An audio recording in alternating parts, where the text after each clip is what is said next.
Пиломатериалы, древесина, доска, вагонка, ассортимент продукции и ее качество за 20 лет работы хорошо зарекомендовали себя на рынках Европы и Азии.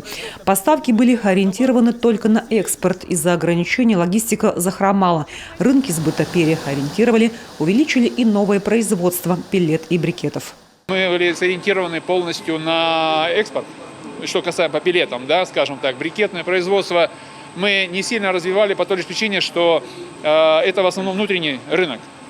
Но ввиду последних событий, соответственно, закрытия рынков европейских, соответственно, мы сейчас переориентировываемся на брикеты, то есть на внутренний рынок. Спрос увеличивается, мы сейчас модернизируемся, то есть у нас помимо двух прессов, которые мы сейчас закупили с производительностью каждого 650 килограмм в час, мы покупаем еще 3 пресса.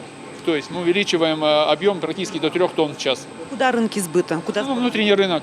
Это перевод котельных с угля, говорится, мазута на биотопливо, либо брикеты, пеллеты.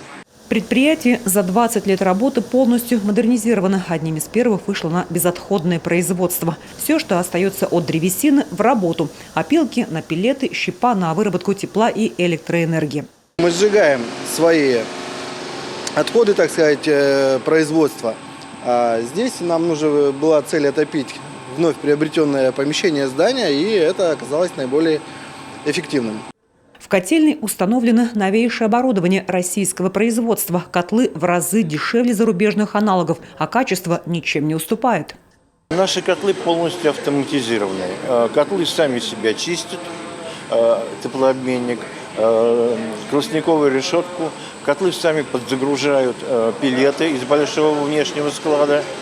Вот он, кстати, заработал, шумит. Таким образом, обслуживание котла – это просто минимальное. Обычно человек заходит раз в день, смотрит на дисплей, все ли работает. Да? Тепло- и электроэнергия полностью автономны. Затраты предприятия минимальные. А еще лет 15 назад отходы производства складировали на отдельных полигонах. Платили за транспортировку и за загрязнение воздуха. Суть заключается в том, что если не использовать отходы, а утилизировать, вы понимаете, что это ведь не просто так. Это содержание специализированной свалки, это транспортировка, а содержание подразумевает и человеческие ресурсы, и техника, соответственно, это транспортировка, логистика, плюс плата за загрязнение окружающей среды, да, когда кора сегодня в 4 классе, это достаточно большое, и при производстве, при объемах 250 тысяч метров кубических в год пиломатериалов, понимаете количество отходов, да, это очень большую копеечку выходит. И когда мы эти деньги не то что не теряем, а мы их, как говорится, просто вообще не теряем, а мы еще и получаем продукт с более высокой добавленной стоимостью. Понимаете, о чем я говорю?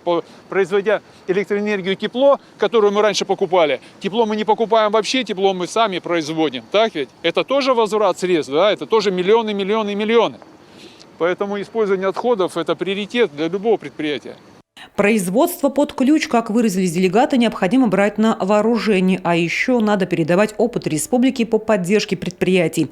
Антикризисная программа региона удержала на плаву лесной сектор. Субсидии и льготы за 2 года вложено в предприятие более 13 миллиардов рублей. Но главное, чем поддержали производителя, это обеспечили ликвидность продукции. Котельные будут переводиться с угля мазута на биотопливо, а значит, производство пеллет и брикетов будет только нарастать.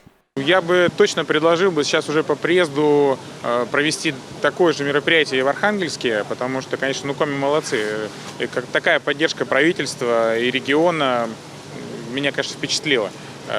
Тут мы немножко страдаем в этом плане. Конечно, на будущее попытаемся организовать такое мероприятие и в Архангельской области. Такая необходимость существует, когда могут специалисты с разных предприятий встретиться, переговорить, обсудить, принять конкретные действия и продумать, как дальше будем выходить из сложившейся ситуации. Пример того, какой экономический эффект получился от перевода с угля на брикеты, делегаты увидят модернизированные котельные села Иб Сыктывдинского района. Также участники бизнес-форума оценят производство домокомплектов компании «Промтехинвест». Возможно, после этих встреч появятся бизнес-предложения от потенциальных инвесторов. Татьяна Супряткина, Артем Соколов, телеканал Юрган.